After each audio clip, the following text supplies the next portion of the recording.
Maalesef evet. Virüs ve bakteri içeri girmeye çalışıyor. Maalesef evet. Virüs ve bakteri içeri girmeye çalışıyor. Maalesef evet. Virüs ve bakteri içeri girmeye çalışıyor. Maalesef evet.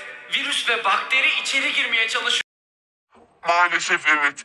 Virüs ve bakteri içeri girmeye çalışıyor. Maalesef evet. Virüs ve bakteri içeri girmeye çalışıyor. Maalesef evet. Virüs ve bakteri içeri girmeye çalışıyor. Emri geliştiğiniz kahve süreyim. Ve selam.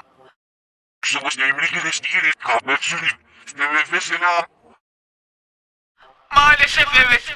Virüs ve bakteri içeri girmeye çalışıyor. Maalesef evet. Virüs ve bakteri içeri girmeye çalışıyor. Maalesef evet. Virüs ve bakteri içeri girmeye çalışıyor.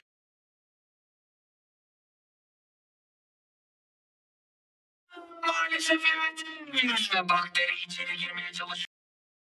Maalesef evet. Virüs ve bakteri içeri girmeye çalışıyor.